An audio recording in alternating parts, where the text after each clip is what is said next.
Assalamualaikum warahmatullahi wabarakatuh.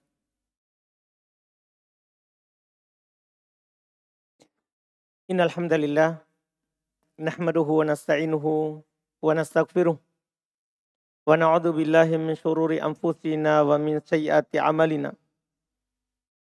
May yahdihillahu fala mudhillalah wa may yudlil fala hadiyalah.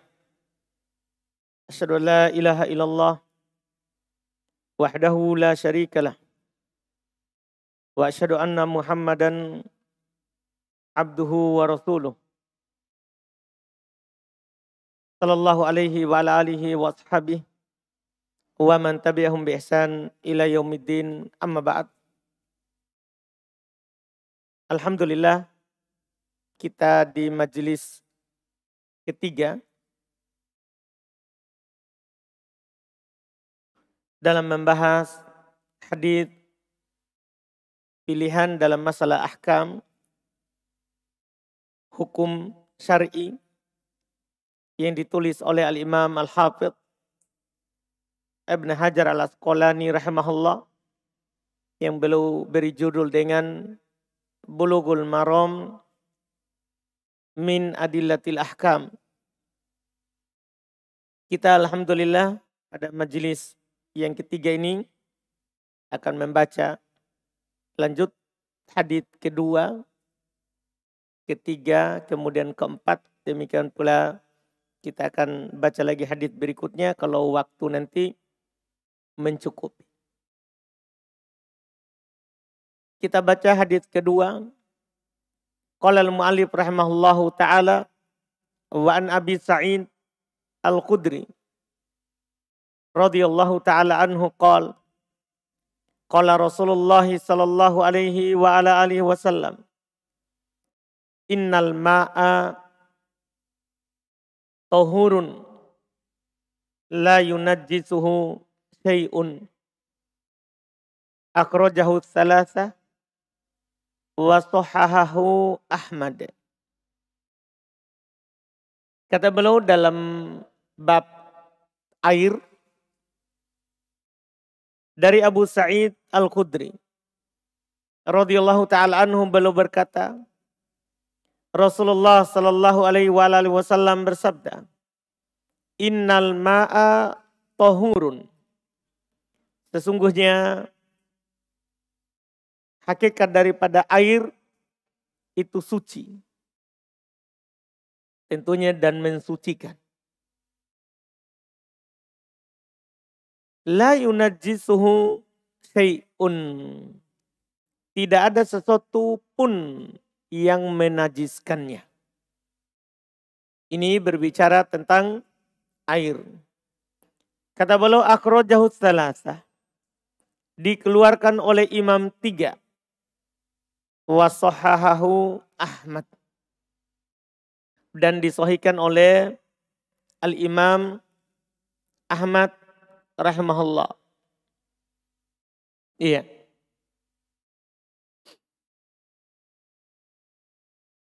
Sumber hadits berdasarkan apa yang beliau katakan tadi.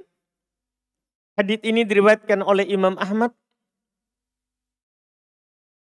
di jilid 3 halaman 16, Abu Daud nomor 66, An-Nasa'i jilid 1 halaman 191, dan At-Tirmidzi nomor 77. Adapun derajatnya sahih. Hadits ini sebagaimana dikatakan oleh penulis disahihkan oleh Imam Ahmad. Beliau telah berkata tadi wa sahahahu Ahmad. Disahihkan oleh Imam Ahmad. Juga sebagai tambahan, dia juga disahihkan oleh Ibnu Ma'in, Ibn Hazm, serta Al-Imam Al-Hakim rahimahumullah. Biografi Abu Sa'id Al-Khudri yang ada dalam hadits yang membawakan hadits dari Abu Sa'id Al-Khudri. Nama beliau Sa'ad Ibn Malik Ibn Sinan Al-Khazraji Al-Ansari Al-Khudri Itu beliau berasal dari Madinah. Al-Khudri, beliau wafat tahun 74 Hijriah. Wafat tahun 74 Hijriah. Itu hidup setelah Nabi wafat itu 64 tahun. 64 tahun. Fikihnya kita akhirkan karena mirip dengan hadits ketiga.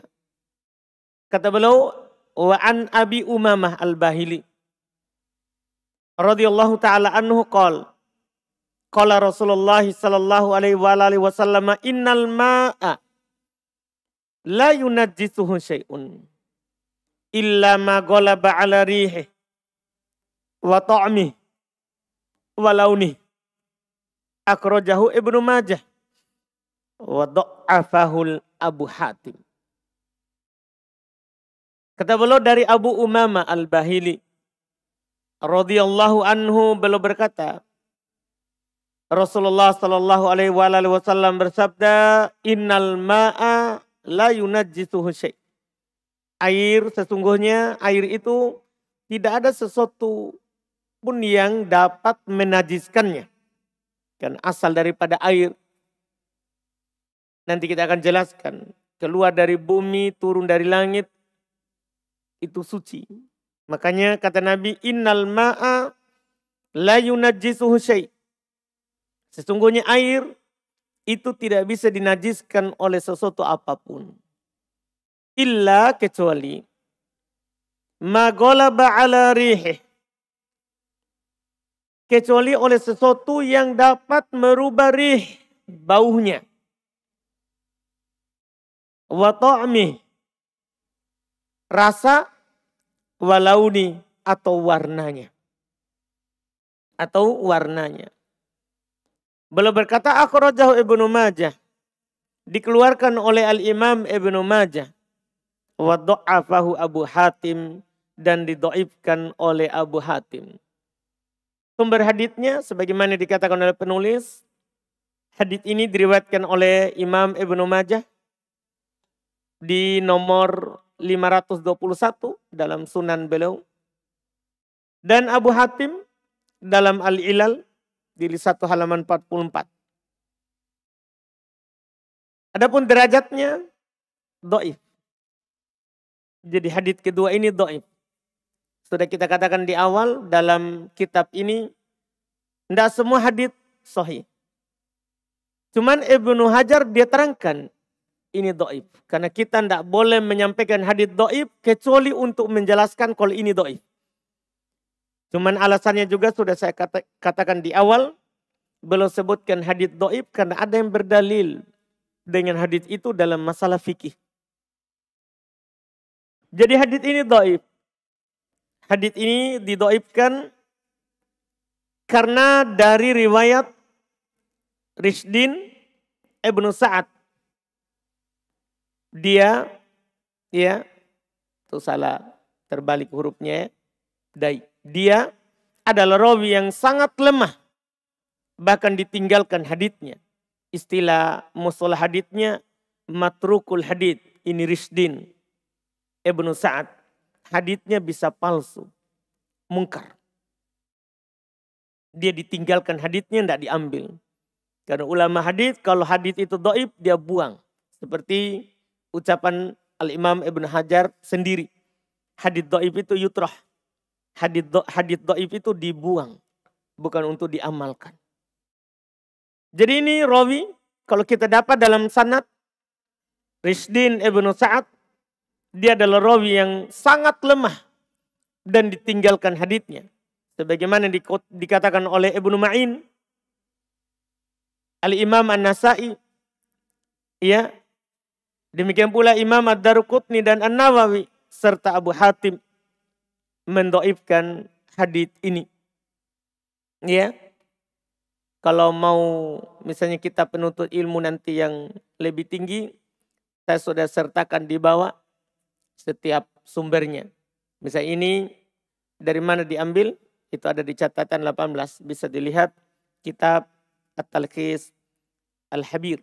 karyanya Al-Hafidz Ibnu Hajar sendiri. Ya, jadi saya sudah sertakan di bawah di mana sumbernya, komentar-komentar itu. Kalau kita nanti ingin meluas. Jadi kesimpulannya hadits ini dhaif. Adapun biografi dari Abu Umamah Al-Bahili, nama beliau adalah Sudayyu Ibn Ajlan Al-Bahili. Dikenal dengan Abu Umamah Al-Bahili. Cuma namanya adalah Sudayyu Ibn Ajlan Al-Bahili. Beliau wafat tahun 81 atau 86 Hijriah. Berselisih ahli sejarah menukil tahun wafatnya. Ada menukil tahun 81, ada juga menukil tahun 86 Hijriah. Artinya beliau hidup. Kalau wafat tahun 81 berarti beliau hidup setelah Nabi 71 tahun. Kalau menukil 86 tahun berarti beliau hidup setelah Nabi SAW adalah 76 tahun. 76 tahun. Dan ada juga yang mengatakan beliau adalah sahabat yang paling terakhir wafat di negeri Syam. Kan ini sudah jauh sekali dari wafatnya Nabi kita Muhammad SAW.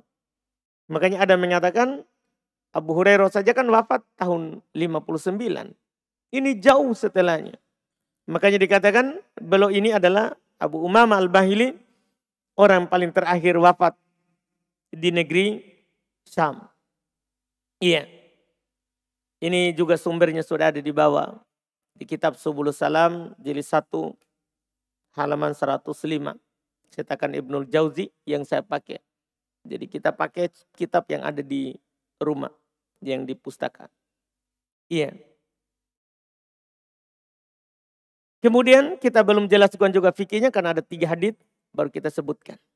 Walil Baihaqi, kata Al-Hafidz Ibnu Hajar, walil Baihaqi, dan dalam riwayat Imam Al-Baihaqi,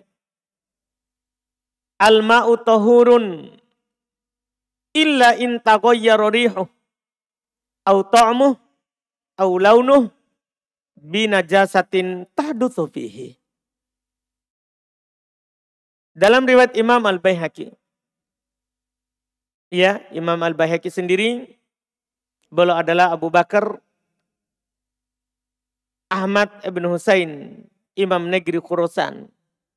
Beliau wafat tahun 458 Hijriah. Jadi kita di sini tidak melewati nama imam. Kalau belum disebutkan akan disebutkan tahun wafat dan namanya. Jadi Nabi SAW katakan air itu suci. Kecuali jika air tersebut berubah bau, au ta'mu, rasa, au launuh, atau warna. Binajasatin tahdutsu fihi, dengan najis yang masuk padanya. Jadi sumber hadis diriwayatkan oleh Imam Al-Baihaqi. Jilid 1 halaman 259 sampai 260. Derajat hadis ini penting, dhaif. Dhaif juga. Jadi dari 3 hadis ini tentang air asalnya suci, yang pertama saja yang sahih. Yang 2 ini pendukung tapi dhaif. Hadis ini dhaif karena dalam sanadnya terdapat rawi yang bernama Atiyah Ibn Bakiyah Ibn Walid. Dia meriwayatkan dari ayahnya yaitu Bakiyah Ibn Walid, dan ayahnya adalah lemah haditsnya. Sehingga hadits ini didhaifkan oleh Imam Syafi'i, Al-Baihaqi, serta selain dari keduanya. Dan yang benarnya ini adalah hadits yang mursal, ucapan at-tabi'in, bukan ucapan Nabi SAW. Yang sahihnya ini dari ucapan tabi'in, bukan dari ucapan Nabi SAW, seperti yang dikatakan oleh Abu Hatim dan Al-Imam Ad-Daruqutni rahimahumullahu ta'ala. Nah, dari 3 hadits tadi menceritakan tentang air, beliau ingin sampaikan kepada kita bahwa pertama, air itu jika bercampur dengan najis, kan sudah kita sampaikan di pertemuan yang lalu, air itu asalnya suci. Bahkan air laut itu suci. Yang rasanya itu asin. Iya. Dan asal daripada air itu suci, sebenarnya sudah disebutkan oleh Allah Subhanahu wa taala dalam Al-Qur'an. Asalnya ada firman Allah Subhanahu wa taala, wa yunazzilu alaikum minas sama'i ma'an liyutahhirukum bih. Dia Allah menurunkan kepada kalian dari langit air untuk mensucikan kalian. Demikian pula firman Allah, wa anzalna minas sama'i ma'an tahura. Dan kami turunkan dari langit air yang suci. Dari Quran ini menunjukkan bahwa asal air itu suci. Nah, di hadits ini yang belum sampaikan tadi, itu menjelaskan air jika bercampur dengan najis, merubah rasa, warna atau bau, maka menjadi najis.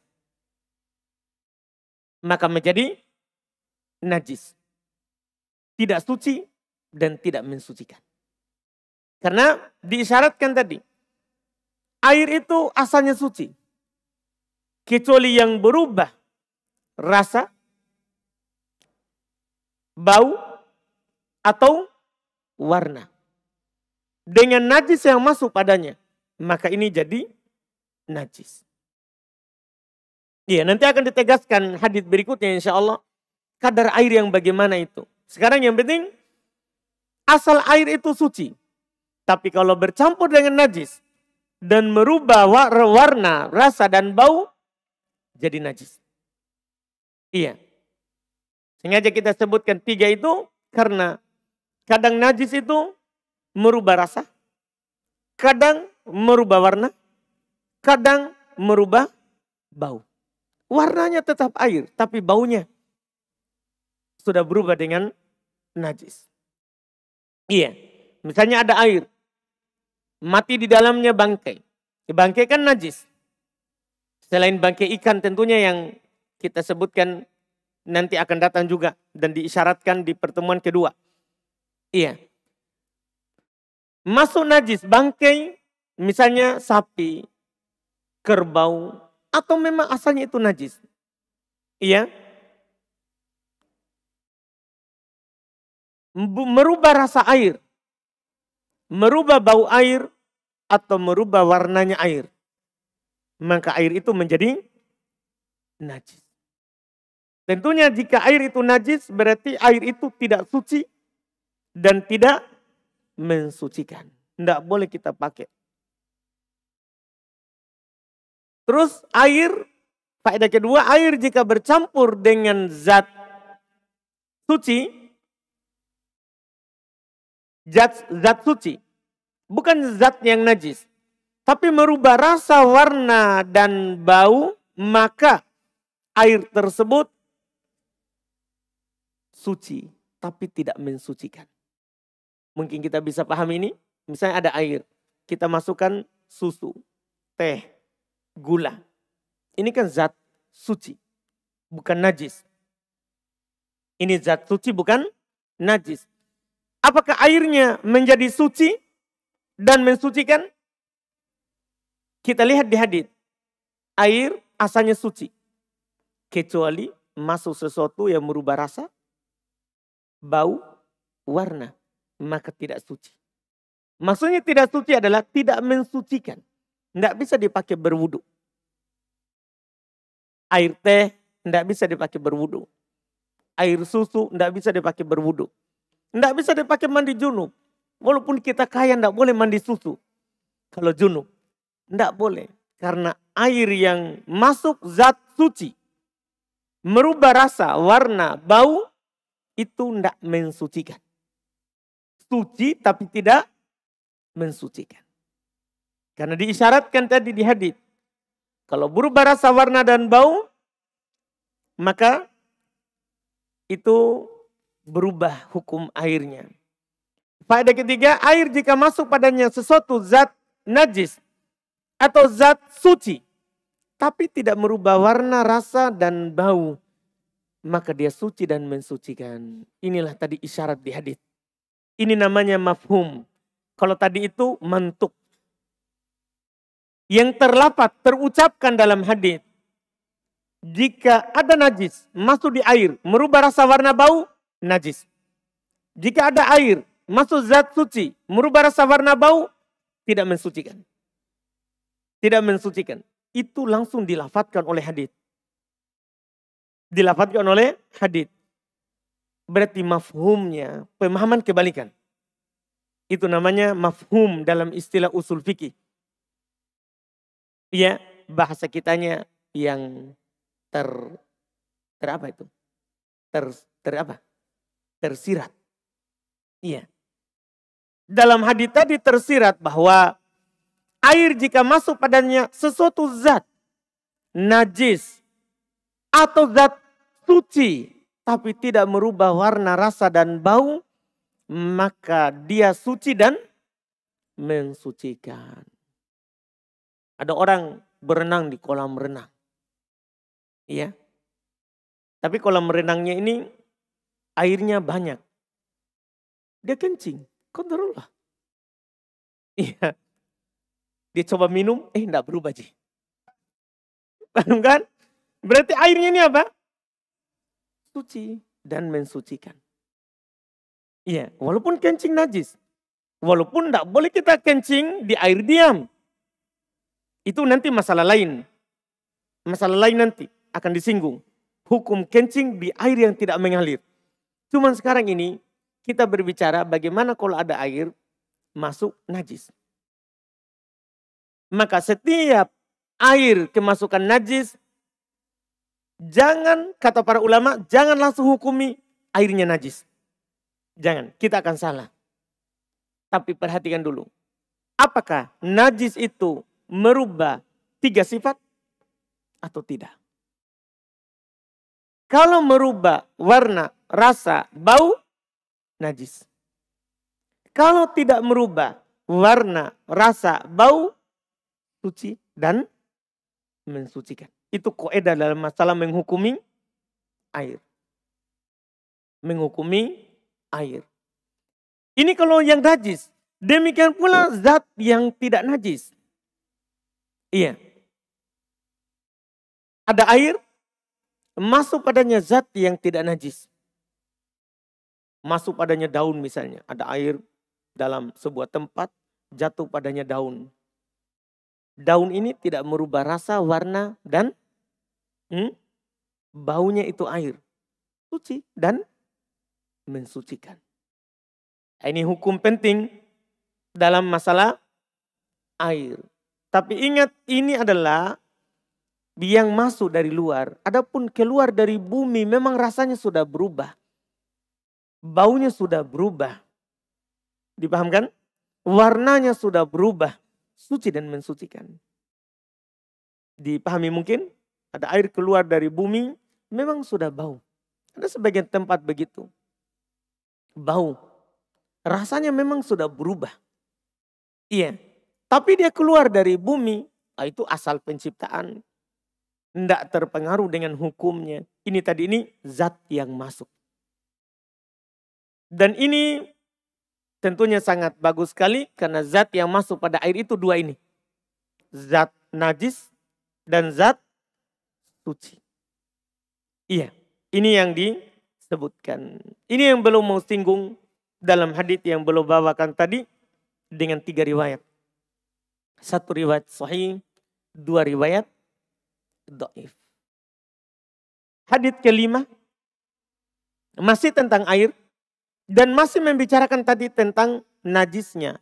Berapa kadar air yang dianggap najis dan berapa kadar air yang belum dianggap najis. Ini yang akan dibicarakan. Hadits kelima. Kata beliau, wa an Abdullah ibn Umar radhiyallahu anhuma Qala Rasulullah sallallahu alaihi wasallam, idza kana al-ma'u kullatain lam yahmilil khabas wa fi lafdhin lam yanjus.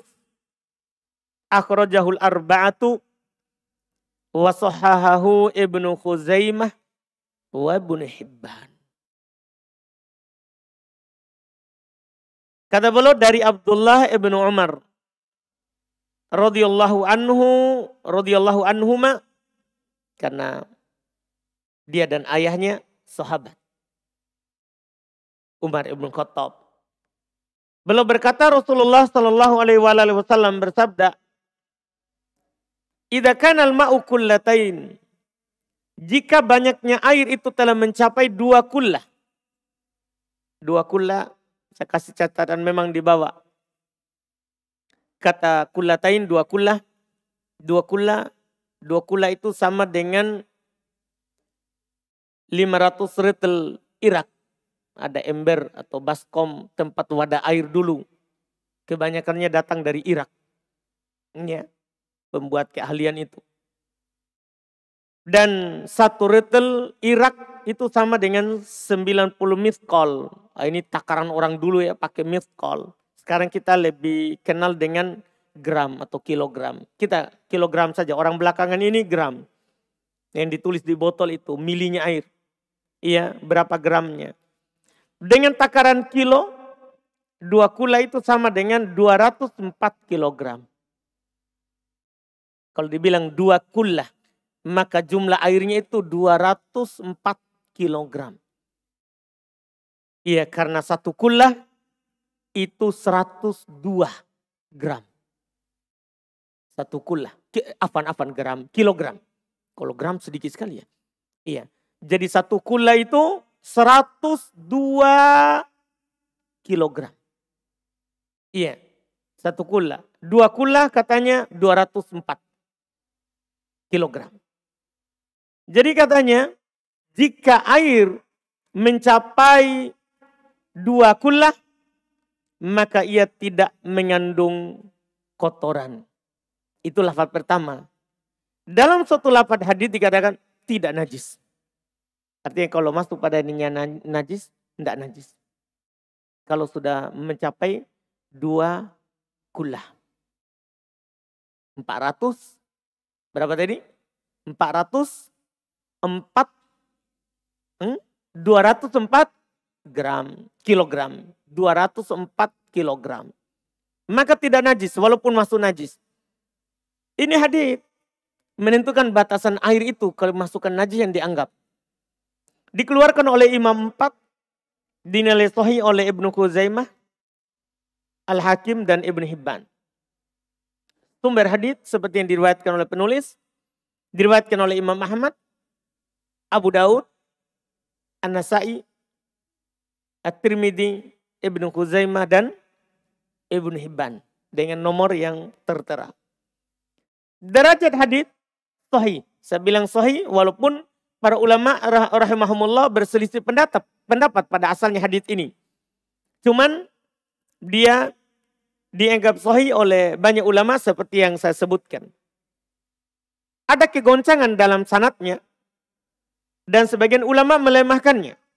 Hanya saja kegoncangan dalam sanadnya tidak berpengaruh. Karena tidak semua kegoncangan sanad itu illa qadihah. Sebab yang mencacati hadis. Iya, karena dia munjabir.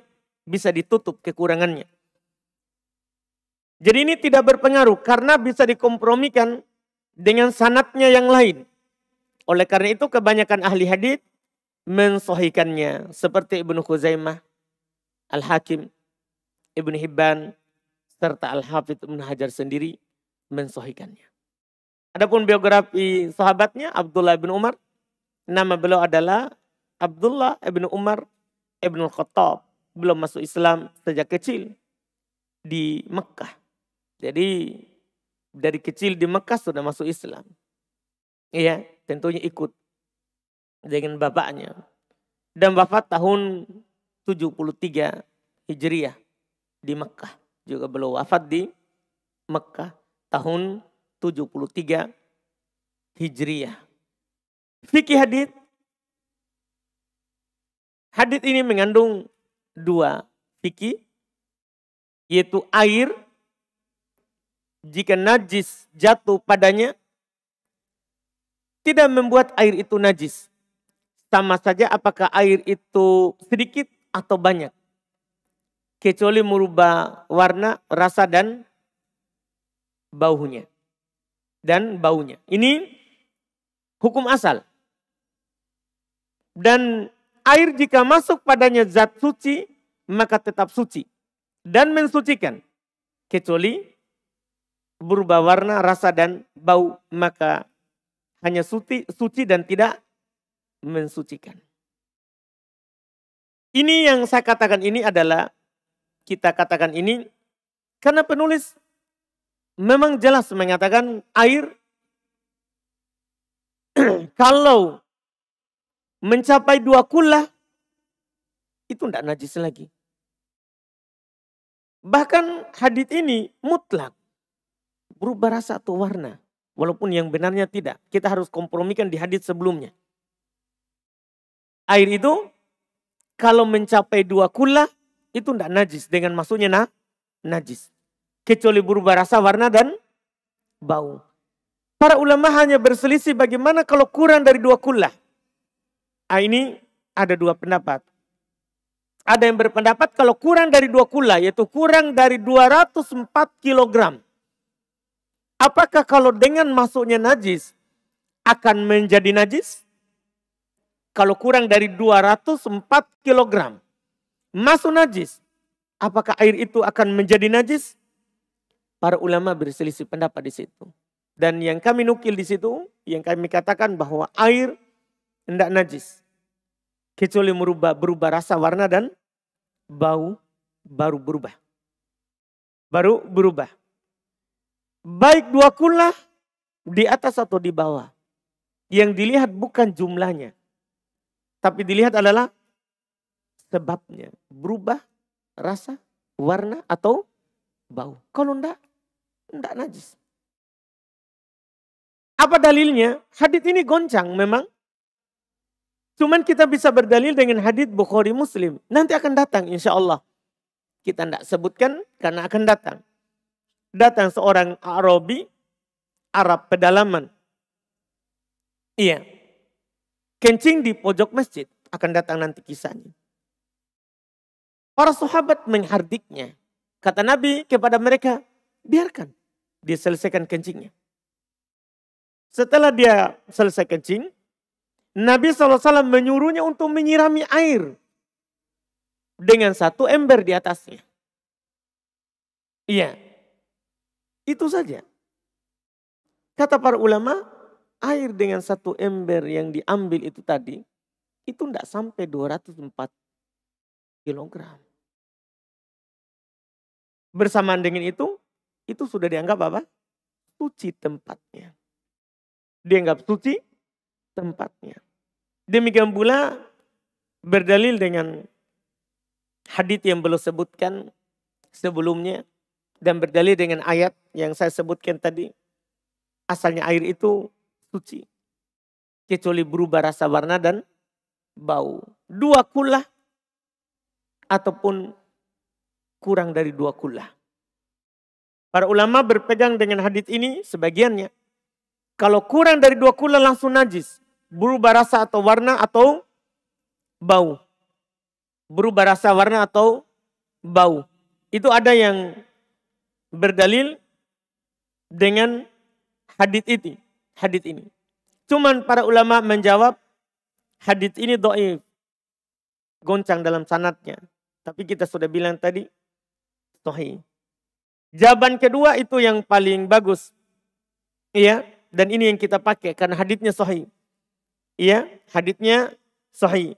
Itu jawaban mereka yang kedua adalah Nabi kan sallallahu alaihi wasallam dalam kisah yang kita sebutkan tadi, iya, menunjukkan tidak menganggap itu 2 kullah. Tidak menganggap itu 2 kullah. Di sini hanya menceritakan, bukan menunjukkan batasan. Yaitu sisi lain semoga antum bisa paham apa yang saya katakan sekarang. Yaitu ketika Nabi mengatakan air itu tidak najis. Kecuali berubah rasa, warna atau bau. Kemudian di hadits ini, kalau air itu 2 kullah, maka tidak najis. Para ulama berpemahaman, berarti kalau kurang dari 2 kullah langsung najis. Itu pakai pemahaman. Sementara hadits di 3 hadits pertama tadi, 2 do'if, 1 sahih, itu pakai lafaz. Nah, secara pendalilan kalau bertentangan antara yang dipahami dari lafaz atau yang terlafadzkan, maka yang dikedepankan apa? Yang terlafadzkan. Yang Nabi lafadzkan, bukan pemahaman. Ini kan cuma dalil dengan pemahaman. Kalau kurang dari 2 kullah masuk najis, langsung najis. Walaupun tidak berubah. Sementara lafaz yang tadi sudah lewat, masuk najis, lihat dulu. Merubah rasa, warna atau bau atau tidak. Kalau tidak maka tidak najis. Iya. Dan kalau berubah maka berubah. Ini pendapat merupakan madhab sekelompok dari orang terdahulu. Ini yang terkenal dari madhab Malikiyah, Dohiriyah. Satu riwayat dari Imam Ahmad. Juga satu riwayat dari Imam Asy-Syafi'i rahimahullah. Ini yang dipegang oleh Ibnu Taimiyah, Ibnul Qayyim dan selainnya, bahwa yang dilihat bukan jumlah air, tapi yang dilihat adalah apakah berubah rasa, warna atau bau. Ketika berubah rasa, warna atau bau, maka najis. Kalau tidak berubah maka tidak najis. Ini insyaallah ta'ala yang kuat dalam masalah hadits, masalah air yang kemasukan najis. Sudah mau isya?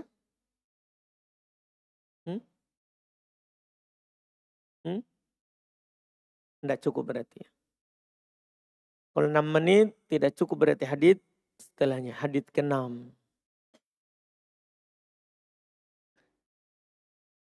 Baik, kita cukupkan saja alhamdulillah. Dengan hadits yang kita ambil tadi itu sudah lumayan. Alhamdulillah. Sebelum adzan, kalau ada pertanyaan, tafadhol.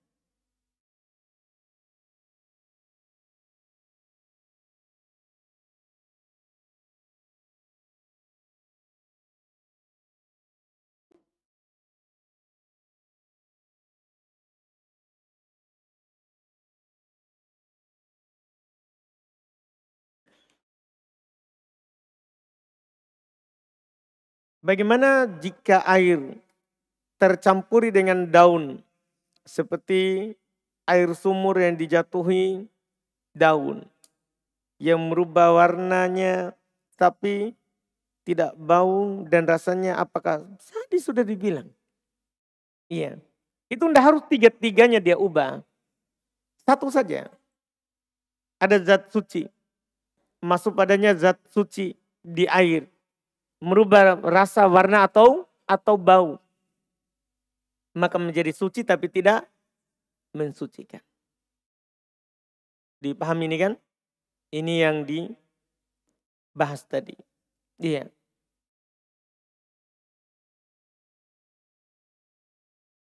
Ada lagi?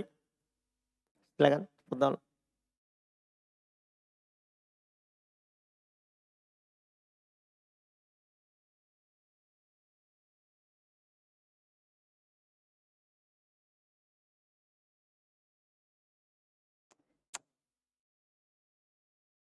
Barakallahu fiikum Ustaz. Pembahasan mengenai air Ustaz.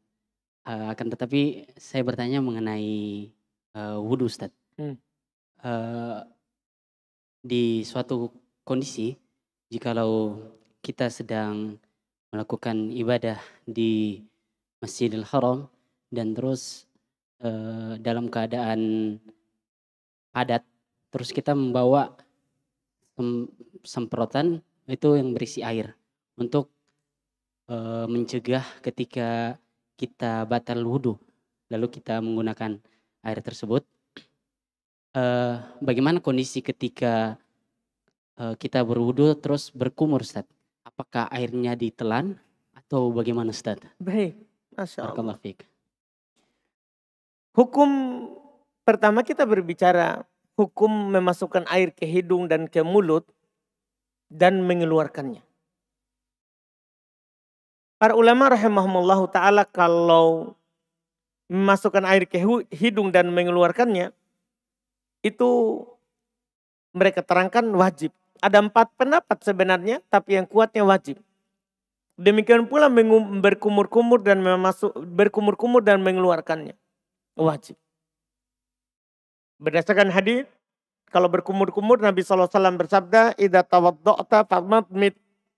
Kalau kamu berwudu maka berkumur-kumurlah. Demikian pula memasukkan air ke hidung. Memasukkan air ke hidung. Kata Nabi, "Balighu fil istinsyaq illa an takuna shaima." Bersungguh-sungguhlah dalam memasukkan air ke hidung kecuali berpuasa. Jadi dikecualikan hanya berpuasa saja. Tidak boleh bersungguh-sungguh. Berarti hanya memasukkan tanpa bersungguh-sungguh menghirup ke dalam itu wajib. Demikian pula mengeluarkannya itu Bukhari Muslim. Demikian pula mengeluarkannya Bukhari Muslim wajib. Karena Nabi SAW katakan falyantasir. Hendaklah dia mengeluarkan. Jadi ketika dikatakan wajib, maka tidak boleh ditelan. Berdosa kalau kita telan. Makanya kalau batal wudunya, tidak usah kenapa kita paksa wudu. Karena pendapat yang kuat ketika tawaf itu tidak dipersyaratkan wudu. Kalau batal lanjut saja, tetap sah. Tetap sah wudu sholatnya. Yang tawafnya, yang tidak boleh itu hadas besar. Tidak boleh tawaf dalam keadaan junub, tidak boleh tawaf dalam keadaan haid. Tidak boleh. Adapun hadas kecil itu boleh lanjut tawaf. Nanti selesai tawaf 7 putaran baru keluar wudu. Kan dimudahkan tempat wudu juga. Tidak usah kita paksakan kita mau hemat waktu tapi jatuh dalam dosa karena melanggar kewajiban. Melanggar kewajiban. Jadi keluar saja karena juga tempat wudu, WC di Masjid Haram Makkah itu setiap jarak 50 meter itu ada WC-nya. Setiap jarak berputar keliling di pelataran masjid. Jadi setiap 50 meter itu ada WC-nya. Jadi kita keluar di pintu manapun akan ketemu WC. Kenapa kita persulit diri? Ya kan? Ustaz, kalau kondisinya gini Ustaz, misalnya lagi itikaf nih Ustaz. Terus kita di bagian saf yang memang paling terdepan, akan tetapi itu untuk menjangkau tempat wudhu itu sangat sulit karena banyaknya orang. Apakah menggunakan terus atau gitu? Enggak. Kita walaupun banyak orang di sana ada lorongnya. Disiapkan jalan. Jadi di Masjid Haram itu sudah disiapkan jalan untuk keluar. Tidak ada dibilang duduknya itu semua begini seperti antum ini tertutup semua. Tidak. Semua disiapkan lorongnya. Tidak ada dibilang ramai orang ini. Tidak. Iya. Paham kan? Kan itu hajatul insan. Berwudu itu boleh keluar walaupun itikaf. Boleh kita keluar wudu walaupun itikaf. Boleh kita buang air walaupun itikaf. Iya kan? Iya. Kita adzan dulu. Baik, sini ada pertanyaan. Apa Ustaz terkait volume air?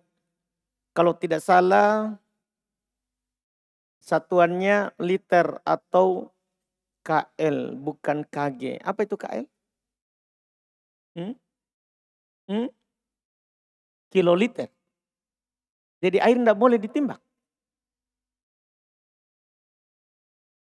Perasaan boleh minum sekian KG juga di air. Tertulis juga di air. Iya, kilogram.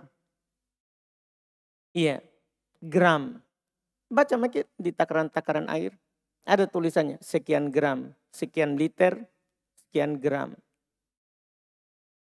Coba mungkin baca juga. Perjelas dulu karena ini penggunaan bahasa Indonesia. Iya, perjelas dulu apakah memang seperti itu. Kan di sini ada rincian, kalau zat padat baru pakai kg atau gram. Pastikan mungkin saja. Dah? Alhamdulillah. Kalau memang seperti itu, ya kita bertobat, itu masalah ta'bir. Masalah ta'bir. Iya. Kalau ulama ta'rifat, kalau banyak pengertian, banyak pemahaman begitu tentang pengertian. Mereka punya teori bilang, fala musyahata fil istilah. Tidak perlu dikritik dalam masalah mengistilahkan. Itu hanya istilah. Kan akhirnya juga pasti kita akan bilang kilogram, kiloliter. Iya.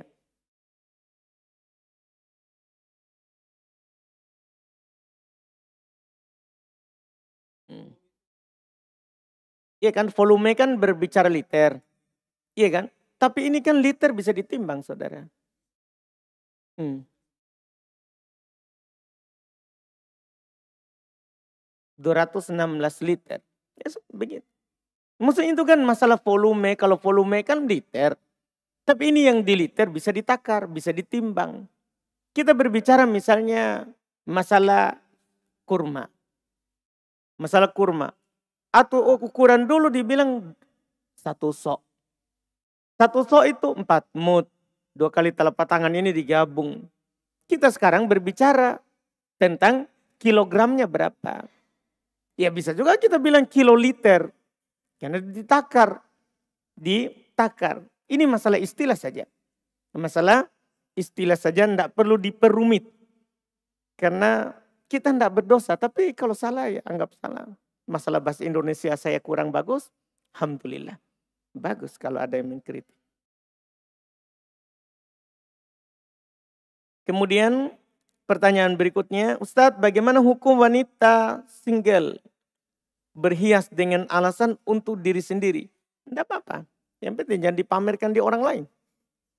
Jangan difoto, bergaya, baru di status. Itu untuk diri sendiri atau untuk orang lain? Tapi kalau kita berhias, alhamdulillah memang harus kita berhias. Jaga dirinya supaya tetap cantik.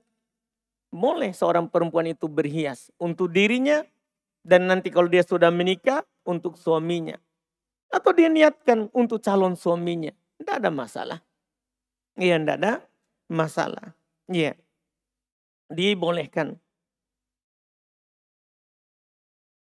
Apakah zakat emas harus dibayar per tahun? Berapa jumlah minimal emas yang dikenakan zakat? Zakat emas itu dibayar setiap tahun. Wajib seperti itu. Setiap datang haulnya, tahunnya usianya setahun, maka wajib dizakati. Berapa jumlah minimal? Minimalnya adalah 20 dinar. 20 dinar itu ukuran dulu. 1 dinar itu 2, lebih gram. Ya, kita berbicara gram lagi. 1 dinar. Kalau sekarang ditimbang dengan gram, 20 dinar itu sama dengan 85 gram. Sekarang, karena orang sekarang lebih ma'ruf dengan gram. Ya, jadi kalau 20 dinar itu nisabnya emas. Kalau kita punya 20 dinar, maka wajib zakat setiap tahun. Setiap tahun. Dan 20 dinar itu adalah nilai terendahnya adalah 85 gram. 85 gram. Kalau kita punya 85 gram, wajib kita zakat setiap tahun. Zakatnya adalah, kata Nabi, rubul usyur, 1/40. 1/40. Iya, jadi kalau kita punya 85 gram, bagi 40. Bagi 40, hasilnya itulah zakatnya. Hasilnya itulah zakatnya setiap tahun.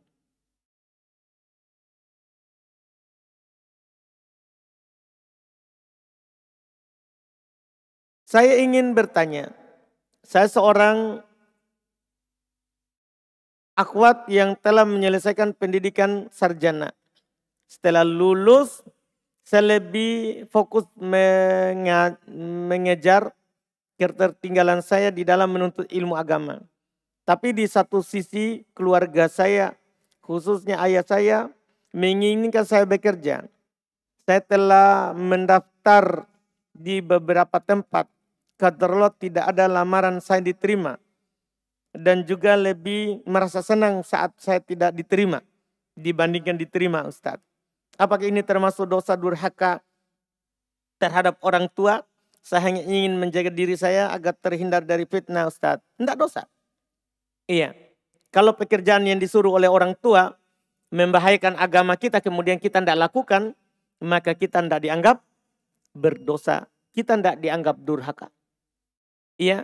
Bahkan boleh kita berdoa kepada Allah supaya dipalingkan, ya, dari hal-hal yang akan merusak agama atau membahayakan diri kita. Boleh kita berdoa dan tidak berdosa, sekali lagi tidak berdosa.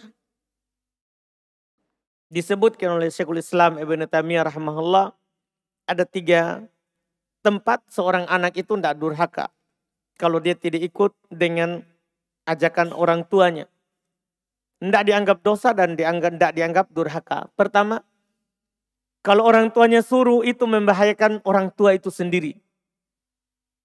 Akhirnya dia tidak lakukan. Dia bisa lakukan, tapi kalau dia lakukan membahayakan orang tua, maka tidak berdosa kalau dia tidak lakukan. Yang kedua, membahayakan anak kalau dia lakukan. Maka kalau dia tidak lakukan, tidak berdosa. Tidak berdosa. Yang ketiga, bisa membahayakan agamanya. Kalau dia tidak ikut, maka tidak berdosa. Tidak dianggap berdosa, wallahualam. Bismillahirrahmanirrahim. Saya sedang proses ta'aruf dengan ikhwah yang soleh. Masya Allah, nikmat. Berakhlak baik. Tapinya ini masalah. Tapi ayah saya menginginkan saya untuk bekerja. Sedangkan saya tahu kodrat wanita itu di rumah. Dan saya lebih ingin untuk menikah dibandingkan bekerja, Ustaz. Menjaga diri dari fitnah campur baur. Bagaimana sikap yang baik sebagai ahli sunnah, Ustaz? Apakah terhitung durhaka jika saya tidak mengikuti perintah ayah saya? Barakallahu fiik. Catatan, ayah saya belum mengenal sunnah.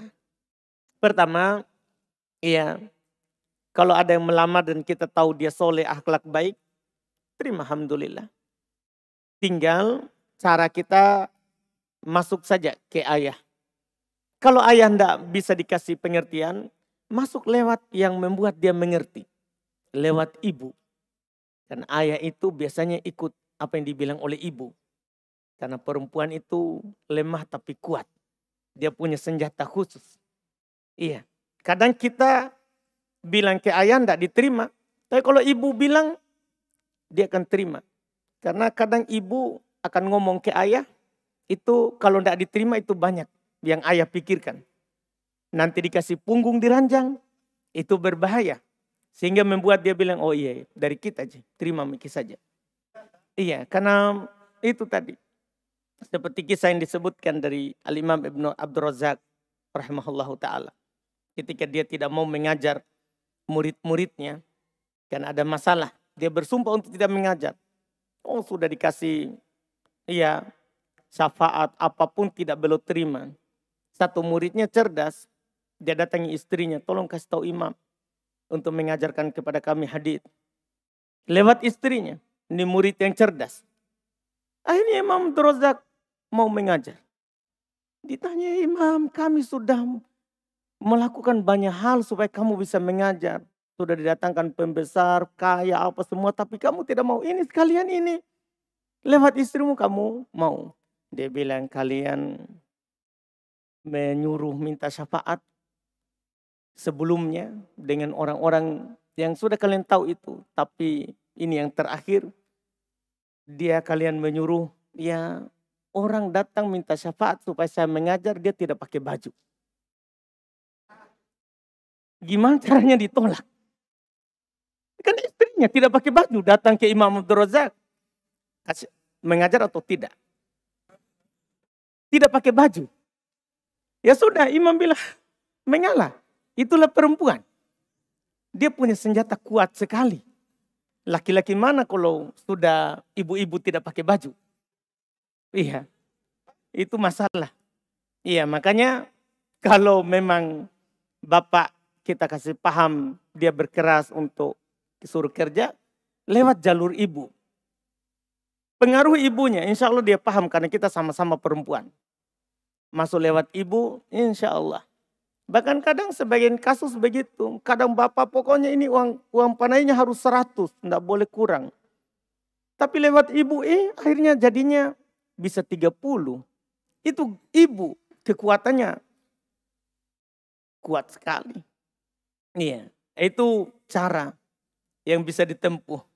Alhamdulillah.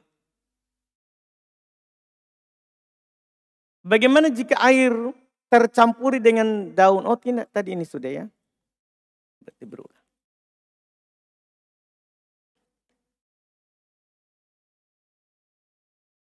Bagaimana hukum akhwat atau umahat yang mempunyai konten kreator di sosial media yang dimana di dalamnya terdapat atau terkadang menceritakan kegiatan hariannya baik di dalam rumah maupun di luar rumah?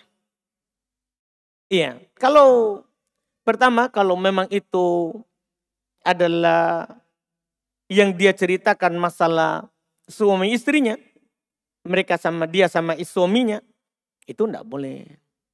Itu diharamkan dalam syariat. Iya, diharamkan dalam syariat. Enggak boleh orang sebarkan ke orang lain, apalagi masalah ranjang. Iya, apalagi masalah ranjang. Itu dikatakan manusia paling buruk.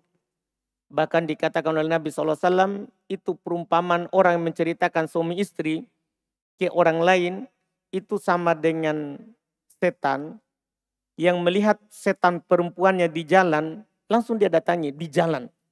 Dan orang-orang melihatnya, dia tidak peduli. Jadi itu sama dengan setan.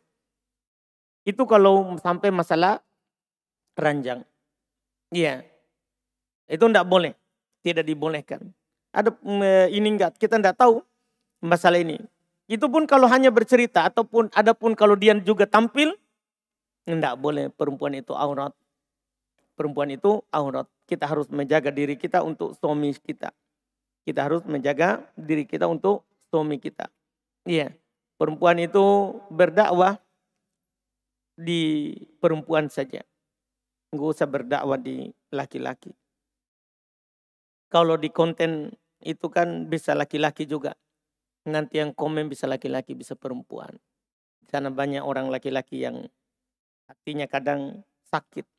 Kita juga kadang akan ujub, apalagi perempuan kurang akal, kurang agama. Iya, lihat berapa yang like, yang komen. Iya, dilihat lagi laki-laki yang komen. Masya Allah ukhti.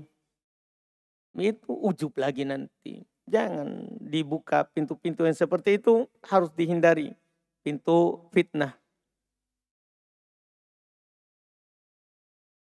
Jika air bercampur dengan air sabun mandi yang tidak merubah rasa dan bau, hanya saja berubah warna, apakah masih boleh dipakai berwudu? Tidak.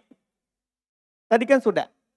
Kalau air masuk padanya zat suci seperti sabun, merubah rasa atau bau atau warna, maka dia suci, artinya boleh dipakai mandi. Mandi biasa dan tidak mensucikan. Tidak boleh dipakai mandi junub, tidak boleh dipakai berwudu. Tidak boleh dipakai berwudu. Suci airnya, bisa dipakai mandi. Bolehkah wanita sering berkumpul dengan sesama tanpa tujuan yang jelas? Lalu memposting di sosial media foto berbagai macam makanan yang dihidangkan pada perkumpulan tersebut. Iya baik, Masya Allah. Iya, kalau berkumpul sambil untuk tanasuh, tazawur, saling ziarah, boleh. Boleh mendatangkan kecintaan Allah Subhanahu wa taala hal tersebut. Tapi memfoto makanan itu masalah. Iya, kadang Ya, itu membuat hati orang yang tidak mampu membeli makanan seperti yang kita beli itu bersedih. Ya, itu bisa bersedih. Kita itu kan sebagai muslim harus memasukkan kebahagiaan di hati sebagian kita. Di hati sebagian kita. Jadi itu kalau dihindari lebih bagus. Dihindari lebih bagus untuk memposting. Tidak apa-apa orang itu mubah makan, minum, mubah. Yang penting dia mampu. Cuman posting ini kadang membuat hati orang miskin sedih. Dan kadang juga membuat hati orang lain hasad. Menginginkan nikmat itu hilang dari kita. Sehingga kalau kita tidak posting itu lebih aman, lebih hati-hati. Wallahu alam. Bagaimana hukum berwudu menggunakan air dalam ember yang ada dalam toilet? Karena keran air mati, tidak mengalir. Sedangkan air dalam ember itu tidak diketahui bersih, apakah bersih, suci atau sudah terkena najis. Asalnya selama tidak berubah warna, rasa dan bau, maka suci. Maka suci. Karena juga pada dasarnya jarang orang pergi kencing itu di ember. Kan begitu. Padahal orang masuk WC pasti kencing di mana?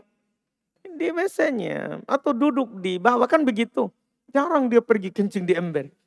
Iya, jarang. Makan asalnya itu air suci dan mensuci dan mensucikan. Kecuali pas kita kumur-kumur, rasa kencing. Mau itu berubah. Berubah rasa, warna dan baunya. Itu yang dilihat. Wallahualam. Kita sudah jelaskan tadi kaidah dalam hal tersebut. Alhamdulillah kita cukupkan karena sudah.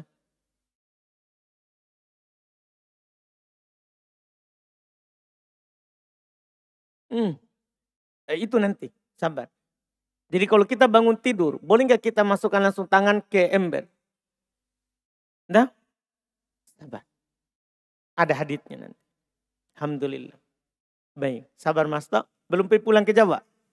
Belum, alhamdulillah. Baik, kita cukupkan dulu. Subhanakallahumma hamdik. Asyhadu an la ilaha illa anta astaghfiruka wa atubu ilaik. Assalamualaikum warahmatullahi wabarakatuh.